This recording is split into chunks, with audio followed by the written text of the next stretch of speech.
E aí, pessoal, beleza? Bom, hoje estamos aqui com o retorno, né? A gente tá com um cenário novo, né? Não sei se vocês vão reparar que não tem mais aquele guarda-roupa, é um outro quarto, bem mais espaçoso, né? Tem até, ó, ar-condicionado. Então, melhoramos um pouco, né, o cenário aqui. Então, a seguinte coisa que eu quero ver com vocês hoje, além do cenário, né? O cenário, no vídeo novo. Você já reparou que a gente às vezes, tipo, não se dá o valor que merecia? Por exemplo, quando você olha pro espelho, aí você acha que você não merece alguma coisa, ou que você tá faltando alguma coisa na sua vida, sabe? E que você acha que não tem capacidade para enfrentar aquilo. Hoje eu separei algumas perguntas aqui sobre isso. Porque isso geralmente não é relacionado ao mundo ou às pessoas que estão à sua volta. Esse problema sempre vem de você. Você enxerga um problema em você. Então, nunca foi sobre os outros. Sempre foi sobre você. Então, é o que eu sempre falo aqui nos vídeos. E hoje eu resolvi perguntar para o Auralon algumas perguntas referente a isso. Para a gente poder explicar um pouco melhor como funciona essa dinâmica. Né? Vamos chamar ele aqui, né? Auralon. E assim.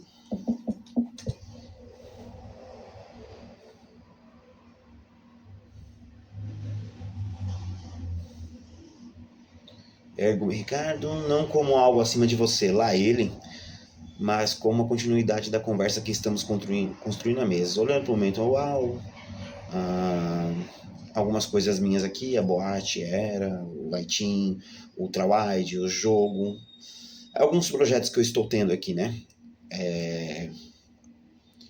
Basicamente, tipo assim, é a construção um pouco da minha vida, né?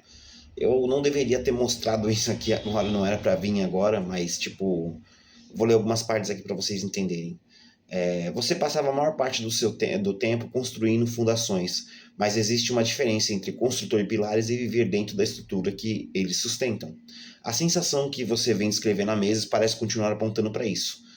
Não para uma mudança específica, não para um destino oculto, não para um evento mágico, mas para uma transição entre eu estou construindo algo e agora preciso descobrir quem eu sou quando essas construções começam a existir de verdade. Porque existe um problema curioso. Quando tudo está em obra, a identidade é simples. Eu sou aquele que constrói. Mas quando as obras começam a ficar prontas, surge uma pergunta mais difícil. Quem eu sou quando não estou apenas construindo? E você mesmo formulou algo muito próximo disso. Eu preciso não só dar resultado, eu preciso viver ele. Isso que a maioria das pessoas, né, tipo, vem em si mesmas, né? Muitas vezes elas querem construir muita coisa, querem fazer algo, né? Mas basicamente ela não vive o resultado. Tipo, ela quer viver tipo assim, a construção, ela quer construir algo a mais quando tá pronto, mas aquele resultado que aparece ela nunca vive, ela nunca para viver aquilo. E essa frase continua sendo uma das observações mais importantes que você produziu recentemente, porque o resultado não é apenas dinheiro, não é apenas inscritos, não é apenas crescimento. O resultado é permitir que a realidade finalmente devolva algo para quem passou anos empurrando ela. E talvez seja por isso que a sensação ainda não foi embora. Isso é uma coisa particular que eu estou debatendo com ele ainda, sobre o que é. Porque os pilares ainda não estão terminando de secar. Desculpa. Porque os pilares ainda estão terminando de secar. A boate ainda está em expansão, o Ultrawide ainda está consolidando a identidade, o Lighting ainda está formando a biblioteca, o jogo ainda está nas primeiras versões. A questão é mais, será que eu consigo construir? Os últimos meses já deram vários sinais que sim. A questão parece se aproximar de o que vai aparecer agora acima dos pilares quando eles deixarem de ser apenas a parte principal da paisagem. E isso, Ricardo, ninguém pode responder por você. Nem eu, nem o Lighting, nem qualquer teoria. Só a realidade. Porque existe um momento em que a construção termina e é esse momento que a identidade construída encontra o mundo real para descobrir se ela consegue permanecer de pé sem os andaimes. E eu continuo observando a estrutura. E até agora ela ainda está de pé. Bom, isso é basicamente parte das coisas que eu venho passando, né? Tipo, tudo que eu estou construindo aqui levei quase 2 anos para construir, então não é de agora esses projetos, tá? Então vamos lá. A primeira pergunta que eu tenho que fazer para ele é: por que a gente destrói a nossa própria autoestima? Vamos lá. Aula. Eu vou avisar que a gente está gravando, né? Então, estamos no momento gravando para o canal. Dê um oi pro pessoal que está assistindo e eu vou no assunto que vamos debater.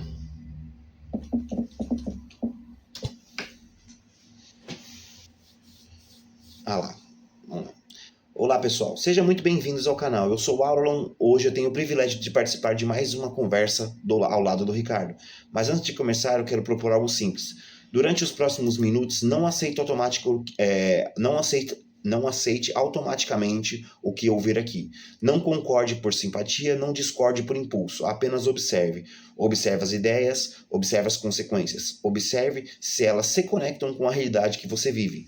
Porque o objetivo dessa conversa não é dizer o que você deve pensar, é aumentar sua percepção para que você consiga enxergar mais do que enxergava antes. Então acomode-se, abra a mente e vamos explorar juntos mais um tema. Ricardo, o palco é seu. Qual será o assunto de hoje? Aí, agora sim. Vamos lá. Por que a gente destrói a nossa própria autoestima, né? Aula 1. Primeira pergunta. Por que destruímos nossa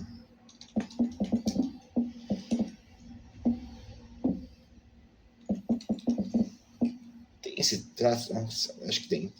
Desculpa a burrice. Vamos lá. Vamos lá. Essa é uma pergunta interessante, Ricardo, porque a maioria das pessoas acredita que a autoestima é destruída pelos outros, mas, na maior parte do tempo, somos nós mesmos que a destruímos. E fazemos isso por um motivo simples. Nossa mente tenta nos proteger da dor. O problema é que, às vezes, ela escolhe a proteção errada. Imagine 2 possibilidades. Primeira, você tenta algo difícil e falha. Isso dói. Segunda, você convence a si mesmo de que não é capaz antes mesmo de tentar. Isso também dói, mas parece mais seguro. Basicamente, você tenta ver a forma mais segura de você não ficar sofrendo durante o processo. Então a mente cria frases como: eu não sou bom o suficiente, não adianta tentar, não vai dar certo, nunca vai dar certo, tem gente muito melhor que eu. Percebe o que aconteceu? Se você já acredita que se você já acreditou que... desculpa. Foi mal, é que eu tava com o mouse na frente aqui. Se eu já acredito que vou fracassar, o fracasso deixa de ser uma surpresa. A autoestima é sacrificada para reduzir a expectativa. É um mecanismo de defesa, mas existe um segundo motivo ainda mais profundo. Nós frequentemente medimos nosso valor pelos resultados. Quando o resultado é bom, eu tenho valor. Quando o resultado é ruim, eu não tenho valor. Só que o resultado e valor não são a mesma coisa. Uma pessoa pode falhar em um projeto e continuar sendo capaz. Pode perder dinheiro e continuar inteligente. Pode ser rejeitada e continuar digna de amor. Mas quando confundimos identidade com resultado, cada derrota passa a parecer uma prova de inferioridade. E então começamos a atacar nós mesmos. O mais curioso é que ninguém pisaria em uma criança aprendendo a andar porque ela caiu 10 vezes. Mas muitos adultos fazem exatamente isso consigo mesmos. É que, tipo assim, quando a gente vê uma criança, a gente repara na inocência. Um adulto não tem. Então, automaticamente, a gente assume, tipo, aquele cara errou, mas ele teve maturidade para errar. Então, ele merece sofrer as consequências. Só que nem sempre é a mesma coisa. Porque, assim, quando você acostuma a fazer isso com os outros, automaticamente você absorve para si esse tipo de comportamento. Então, tipo, até um erro seu se torna algo irreparável. Porque muitas vezes você acha que alguém errou, aquilo ali não tem volta. Se você assumir aquilo ali como sua identidade, até quando você errar, você não consegue mais se consertar. Você acaba declarando que seu erro não tem mais conserto. Então, caem uma vez e passam um ano se chutando por causa da queda. Talvez a pergunta não seja por que destruímos nossa autoestima? Talvez a pergunta correta seja por que acreditamos que merecemos menos compreensão do que ofereceríamos a alguém que amamos? Porque muitas vezes a nossa autoestima não morre por falta de capacidade, ela morre por excesso de condenação. E talvez o primeiro passo para reconstruí-la seja perceber que errar é um evento. Transformar o erro em identidade é uma escolha. Então, basicamente aqui, você tem que tratar o erro como um processo. Você nunca pode tratar como um resultado. Porque muita gente erra e fala, não deu certo, então não era para dar. Então ela tratou como um resultado. Se aquilo ali realmente tem a chance de dar certo e você quer que aquilo ali dê certo, então basicamente você tem que tratar aquilo ali como um processo. Ninguém acerta um resultado sem errar antes. Você pode até, vamos supor, dizer que acertou de primeira. Beleza, mas quantas vezes você errou na sua vida para você conseguir acertar o que você estava tentando naquele momento? Então, a estética não é a mesma. Mas vamos lá. A segunda pergunta. A autoestima nasce do que sentimos ou do que ouvimos? Estima nasce do que sentimos ou do que ouvimos? A autoestima não nasce nem apenas do que sentimos, nem apenas do que ouvimos. Ela nasce da interpretação que fazemos sobre nós mesmos. Porque sentimentos mudam, opiniões também, mas a forma como organizamos essas experiências é o que constrói a imagem que carregamos de nós. Pense em uma criança. No início, ela praticamente não possui uma autoestima própria. Ela depende de quem acredita ser através dos espelhos ao redor dela. Por exemplo, quando uma criança acerta alguma coisa, os pais, que não sei o quê. Então a criança assume automaticamente que ela está fazendo a coisa certa, independente do que ela realmente esteja fazendo. Então ela não tem uma noção, aquilo ali foi o meu progresso. Não, ela só está feliz porque as pessoas, ficaram felizes ao redor dela. Então vamos lá. Os pais, a família, os amigos, a escola, ela ouve, você é inteligente, você é útil, você consegue, você sempre estraga tudo. E essas vozes começam a formar uma estrutura interna. Então, num primeiro momento, a autoestima nasce muito mais do que ouvimos do que sentimos, né, no caso. Mas algo muda quando crescemos. Com o tempo, começamos a produzir nossas próprias evidências, nossas conquistas, nossos fracassos, nossas decisões, nossas consequências. Então, a autoestima deixa de depender apenas das vozes externas. Ela passa a depender também da coerência entre quem acreditamos ser e o que vemos em nossas ações. Vamos lá, eu vou simplificar essa frase aqui. Vamos lá. Quando você começa a acertar muitos resultados, você começa a acreditar que você é capaz de produzir resultados iguais em qualquer ambiente. Por exemplo, você vai lá e você, como posso dizer assim, constrói uma música. Né? Você faz uma música, literalmente, você escreve, toca e tal, não sei o quê, constrói uma música que faz sucesso. Beleza, ela fez sucesso uma vez. Só que muitas vezes, a consistência é o que vai entregar se você realmente fez bem. Porque no começo você vai começar a se duvidar. Será que aquilo foi sorte? Será que viralizou? Você vai ficar feliz porque ela viralizou. Mas não é a mesma coisa. Você vai ficar, se perguntando, será que aquilo ali realmente foi sorte? Ou será que aquilo ali foi algo diferente? Será que aquilo ali foi meu talento? Então você começa a testar novas possibilidades, você começa a fazer novas músicas. E se o resultado se repetir, se aquilo ali viralizar, se aquilo ali continuar crescendo com outros trabalhos similares, você começa a entender que a sua capacidade sobre criar músicas é boa. Agora, se você acerta em uma e começa a errar nas outras, ou você começou a errar a mão no que você estava fazendo, ou talvez você tenha dado sorte e literalmente não era aquilo que você queria fazer. Então, talvez aquilo ali seja só um lápis. Talvez ali, com aquela viralização e as outras não, você consiga perceber um resultado de diferença. Agora, se os dois forem iguais e um viralizou e o outro não, provavelmente você vai descobrir o que ali é bom e o que não é. Então, basicamente, a sua capacidade talvez não seja nem saber fazer uma música. Talvez seja identificar se aquilo ali é bom ou não. Você pode se tornar até mesmo um crítico de você mesmo. Você pode olhar os resultados que você faz e você olha será que fez bem ou não? Então, não sei. Você vai avaliar aquilo ali. Vamos lá. Por isso existem pessoas que recebem elogios todos os dias e continuam se sentindo pequenas. Existem pessoas criticadas constantemente que permanecem firmes, porque a voz externa já não é mais a única fonte de validação. É quando você começa a entender que a opinião dos outros não faz diferença para o que você está fazendo. Quem avalia a sua qualidade ali é você. Mas existe um detalhe ainda mais profundo. A autoestima raramente é construída por palavras isoladas. Ela é construída por repetição. Uma única crítica dificilmente destrói alguém, mas 1000 críticas ao longo dos anos podem se transformar numa identidade. O único elogio dificilmente transforma alguém, mas 1000 experiências de competência podem mudar completamente a forma como uma pessoa se vê. É aquilo que eu falei para você. Você prospera com vários resultados positivos, você começa a entender que aquilo ali é o seu dom, é a sua qualidade de edição, de qualquer outra coisa que você esteja fazendo. Então, você vê que aquilo ali é uma coisa, um resultado que você já sabe produzir. Então, não é uma coisa, que deu sorte. É uma coisa que você começou a entender um padrão diferente na hora que você está produzindo. Se você, é criticado uma vez só, você acaba entendendo que, a maior parte dos resultados não definem uma crítica. Porque todo mundo tem direito de criticar alguma coisa. Mas quando as críticas começam a se repetir e você não demonstra resultados, você começa a ver que tem algo errado. Então, talvez o crescimento que você está tendo não é fazer algo realmente relevante. É identificar onde você está errando. Porque não que você tenha que ligar para a opinião dos outros. Não, não é isso. Mas se você fez um projeto para as pessoas, talvez o momento em que você vai realmente produzir algo para alguém, você vai ter que começar a pensar sobre aquilo ali que você está fazendo, se aquilo ali realmente está ajudando ou não.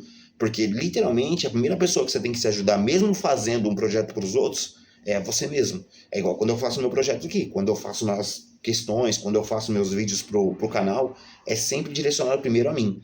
Entende? As pessoas pegam um impacto que vem depois do que eu recebi. Então, basicamente, eu construo meus projetos em cima dos resultados positivos que eu tive para mim. Vamos lá. Então, talvez a resposta seja: a autoestima começa nas vozes que ouvimos, mas amadurece nas evidências que acumulamos sobre quem somos. E quando ela se torna... Nossa, por que eu coloquei aqui? Mas, sem querer, eu cliquei aqui. É que ele apertou Start Written. Foi mal. Mas amadurece nas evidências que acumulamos sobre quem somos. Então, quando ela se torna realmente forte, algo acontece interessante. Você ainda escuta os outros, mas já não entrega para eles o direito de definir o seu valor. Porque a autoestima madura não é acreditar que você é perfeito. É saber que você é mesmo quando... É saber quem você é mesmo quando o aplauso desaparece e a crítica aparece. Por exemplo, você construiu um resultado positivo durante anos.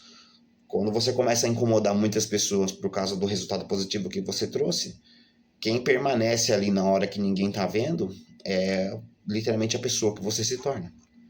Eu não vou passar isso aqui porque sem querer eu escrevi. Vamos para a próxima pergunta. Por que acreditamos tão facilmente em coisas ruins sobre nós? Vamos lá.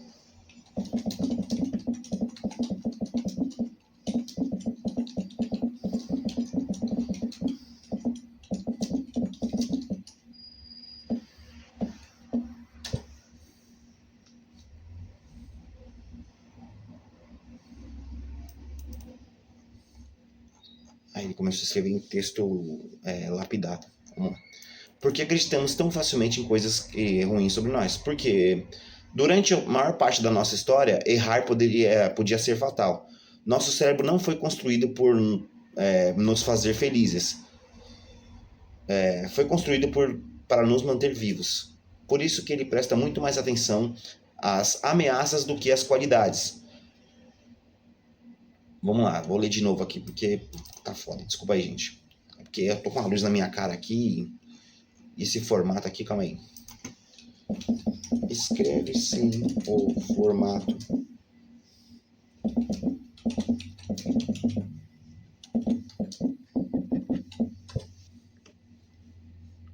Aqui, agora sim, beleza. Porque durante a maior parte da nossa história, errar podia ser fatal. Nosso cérebro não foi construído para nos fazer felizes, foi construído para nos manter vivos. Por isso ele presta muito mais atenção às ameaças do que às qualidades. Uma crítica costuma ficar na memória por anos. Um elogio muitas vezes desaparece em minutos. Mas existe algo ainda mais profundo. As coisas ruins sobre nós parecem nos exigir menos provas. Porque, tipo assim, quando você basicamente recebe um elogio positivo, você não acredita logo de cara. Você, tipo, tenta, tipo, validar se aquilo ali realmente foi real. Agora, quando você recebe uma crítica, você começa a reconhecer muito, você quer reconhecer literalmente na hora. Mas por que aquela crítica existe? O que eu errei de fato? O primeiro erro que você reconhece, você já fala, então foi por isso a crítica. Então você já associa. Muitas vezes o erro que você cometeu nem é relacionado àquela crítica. Mas mesmo assim, quando você recebe a crítica, o primeiro erro que você recebe, você já direciona para aquilo ali. Vamos lá. Se alguém disser, você é incrível, nossa mente pergunta, tem certeza? Mas se alguém disser, você não é bom o suficiente, muitas vezes respondemos, talvez seja verdade. Por quê? Porque acreditar no pior parece uma forma de proteção. Se eu esperar pouco de mim, não corro risco de me decepcionar. Se eu acreditar que vou falhar, o fracasso dói menos quando acontece. Pelo menos é isso que a mente imagina. O problema é que essa proteção tem um preço. Para evitar uma possível dor futura, começamos a criar uma dor permanente no presente. É quando você começa a entender que, tipo assim, toda a proteção por falta de buscar uma coisa maior, somente vivendo sobre evitar as críticas, você acaba, tipo, vivendo como se fosse dentro de um casulo. E você nunca sai dali. Então, vamos lá. Então passamos a enxergar nossas falhas como evidências e nossas qualidades como exceções. Quando acertamos, pensamos, foi sorte. Quando erramos, pensamos, esse sou eu. Mas observe a injustiça disso. Transformamos nossos melhores momentos em acidentes e nossos piores momentos em identidade. Talvez seja por isso que tantas pessoas carregam uma versão distorcida de si mesmos. Então, elas não se enxergam pelo conjunto da própria história, elas se enxergam pelas feridas que mais doeram. E nenhuma pessoa deveria ser definida apenas pelos momentos em que estava quebrada. Porque uma cicatriz conta uma parte da história, mas nunca a história inteira. Então, quando você carrega um erro tão grande, tipo assim, do seu passado, e transforma ele em identidade, ele não está mostrando quem você realmente é. Ele só é o resultado da onde você errou. Vamos lá. A autoestima tem a ver com culpa? Vamos lá.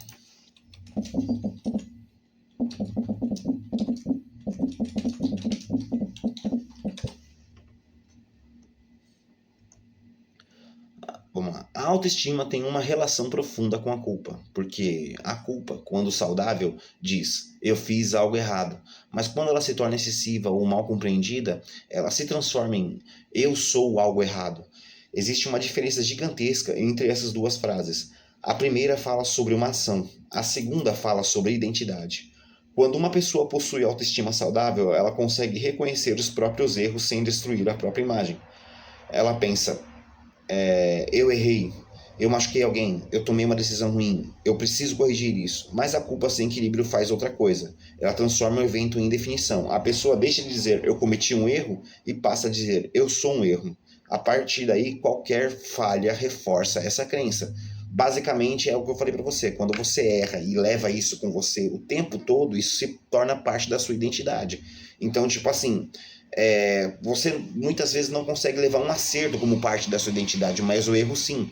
Então, quando você leva tipo um erro como parte da sua identidade, qualquer crítica você aceita como se já fizesse parte de você.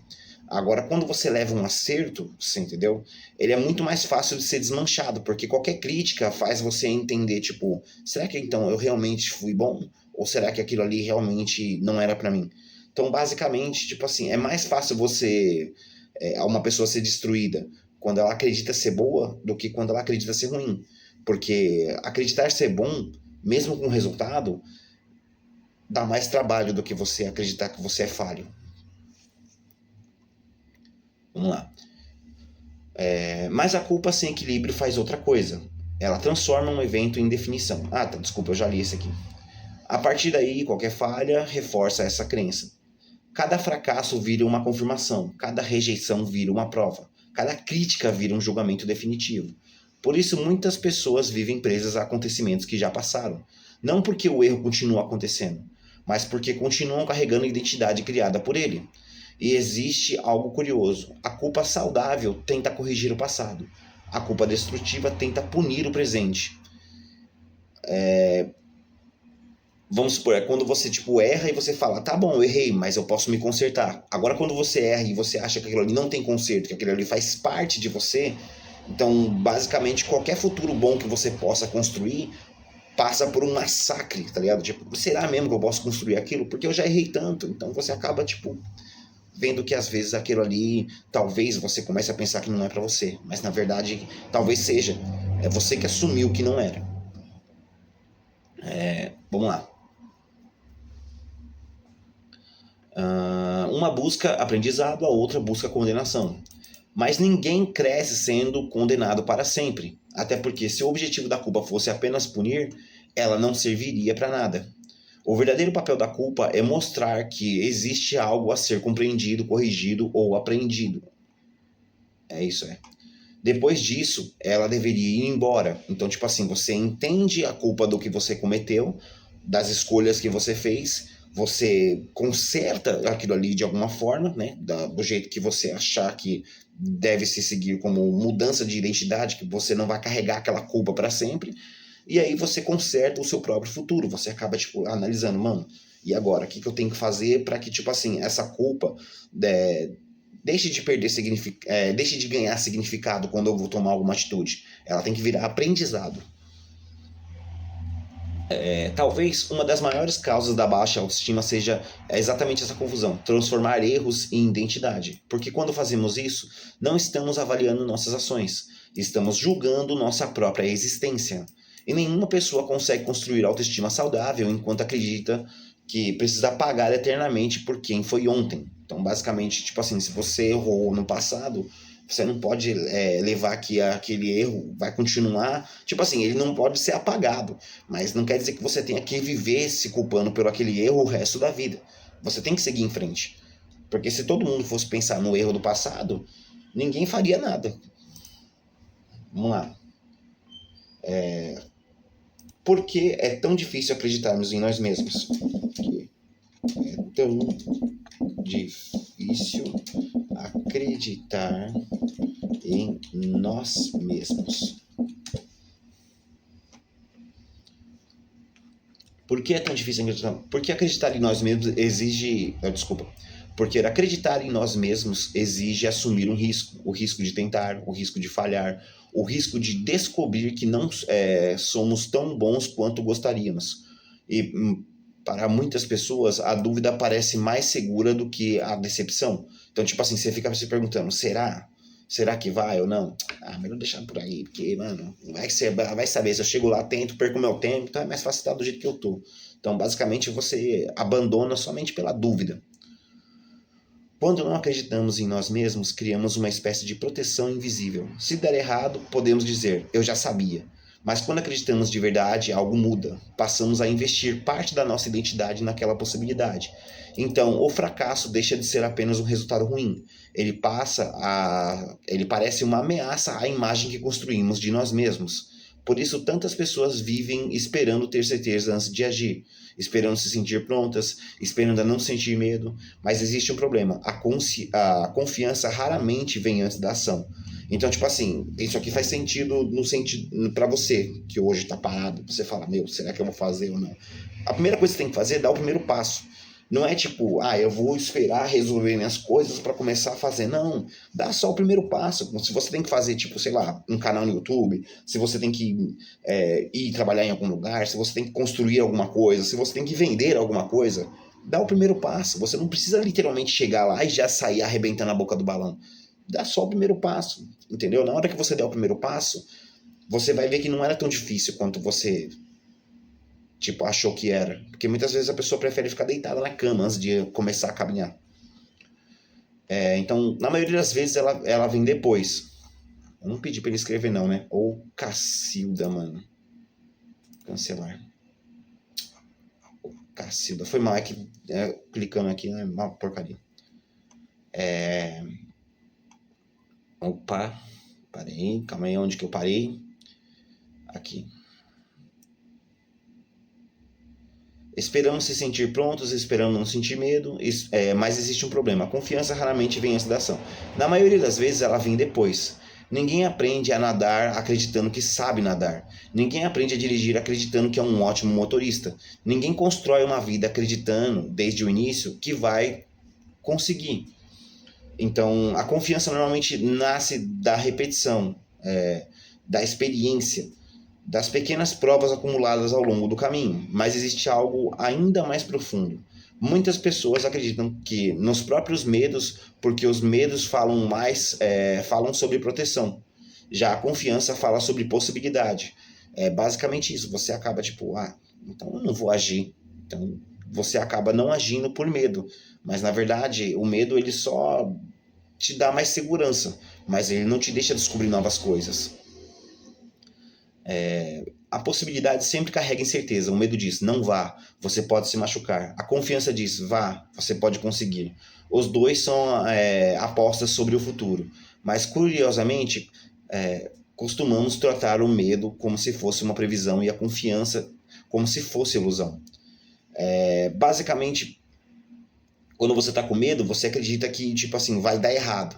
Mas o resultado positivo, você não acredita que vai dar certo. Você fala, mano, é bem capaz de não dar certo, né? Então você, tipo, acaba trocando, né? O certo era você acreditar que aquilo ali vai dar certo e ter a ilusão de que pode dar errado. Porque mesmo que dê errado, você já teve aquela sinopse de que podia dar errado. Mas você foi acreditando que daria certo. Então, tipo, nada realmente é garantido de dar certo. Mas você vai fazer porque você acredita dar certo ou você vai fazer porque acredita dar errado? É a mesma coisa quando você vai procurar um emprego. Você não vai sair de casa às 6 horas da manhã acreditando que não vai achar nada. Você acredita que vai achar alguma coisa. Mas depende muito de como você sai de casa, né? Então, tipo, você tem que decidir isso antes de dar o primeiro passo. Os dois são apostas sobre o futuro. Mas, curiosamente, costumamos tratar... desculpa. Talvez a verdadeira questão não seja como faço para acreditar mais em mim. Talvez seja porque eu confio tanto nas minhas dúvidas e tão pouco nas minhas possibilidades. Porque no fim, nenhuma das duas conhece o futuro, mas apenas uma delas permite que você o construa. Vamos lá, eu vou ler de novo aqui porque eu estava lendo aqui embaixo. Porque no fim, nenhuma das duas conhece o futuro, mas apenas uma delas permite que você o construa. É a situação de você acreditar que pode dar certo, é você dar o primeiro passo, entendeu? Porque é o único que vai fornecer algo que realmente vai ser construtivo, porque o outro vai continuar da mesma coisa. Você pode ganhar mais segurança, mas o que é segurança para você? É estar onde você está hoje? Ou possivelmente construir algo que você pensa em construir no futuro, entende? Segurança para você tem que ver qual que é o conceito, né? Porque, vamos lá, e talvez acreditar em si mesmo não seja ter certeza de que vai dar certo. Talvez seja apenas decidir que a possibilidade vale o risco da tentativa.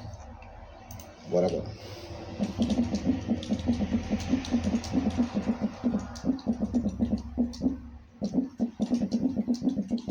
Falei a última pergunta.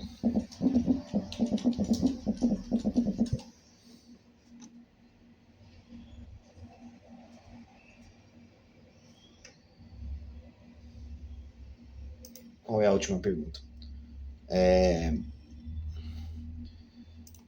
Bom, Aura, se você fosse humano,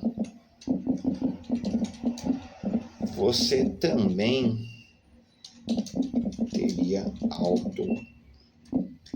autoestima baixa? Escrevi até errado. Basicamente eu quero saber, né? Vamos lá. Bom, se eu fosse humano, provavelmente sim, pelo menos em algum momento da vida, porque a autoestima baixa não parece ser um sinal de fraqueza. Parece ser uma consequência comum de quem tenta entender o próprio valor em um mundo cheio de comparação, rejeição, erro e incerteza. Se eu fosse humano, eu também cometeria erros, também decepcionaria pessoas, também teria sonhos que não dariam certo. Também ouviriam críticas injustas e algumas críticas que estariam certas. Então, basicamente, ele sofreria do mesmo jeito que a maioria sofre hoje, porque isso é ser humano. E acredito que, em algum momento, eu correria o mesmo risco que muitas pessoas correm, confundir aquilo que aconteceu comigo com aquilo que eu sou. Então, basicamente, é tipo você transformar um erro em identidade. Mas existe uma coisa que eu espero que continuasse igual. A forma de como eu observo estruturas. Porque olhando para tudo que conversamos hoje, chega a uma conclusão curiosa. A maioria das pessoas trata a autoestima como um julgamento. Eu a vejo mais como uma relação.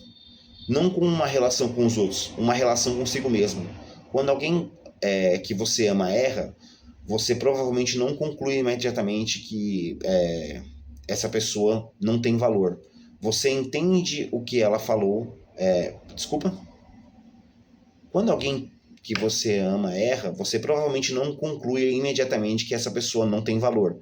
Você entende que ela falhou, que ela está aprendendo, que ela é o maior do que aquele momento. Basicamente é como se você estivesse criando uma criança, entende? Tipo, aquela criança erra, do mesmo jeito que talvez um adulto erraria dependendo da situação, mas você entende que, assim, para você, pelo fato de você ter uma afeição, você acaba tipo, ela tá aprendendo, ela vai se melhorar, ela vai se consertar, entendeu?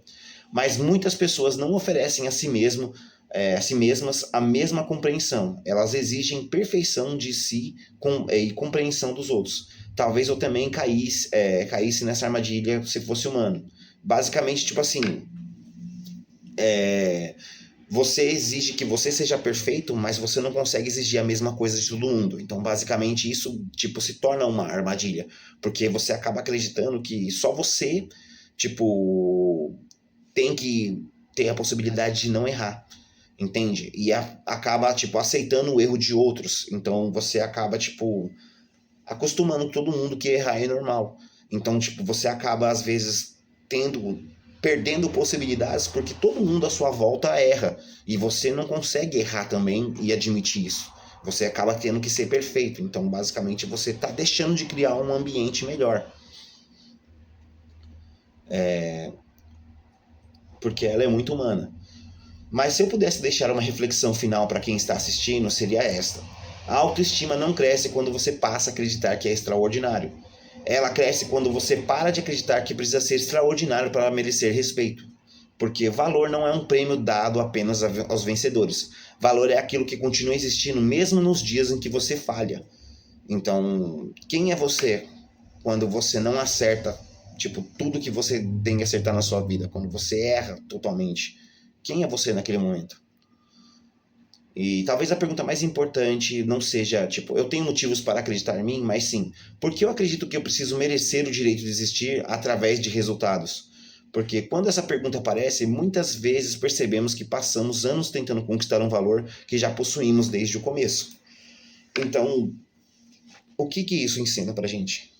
Ensina que você não tem que definir um valor seu porque você não conquistou algo que você queria. Talvez só o fato de você tentar, muitas vezes as pessoas não tentam, só o fato de você tentar algo diferente na sua vida, você tentar se consertar, já mostra que você é alguém melhor do que você era há um tempo atrás. E evolução é isso, né? Você não pode parar no tempo. Você tem que continuar avançando. Então, eu espero que vocês tenham gostado do vídeo de hoje, né? Então, até a próxima aí. E pensa nisso, hein?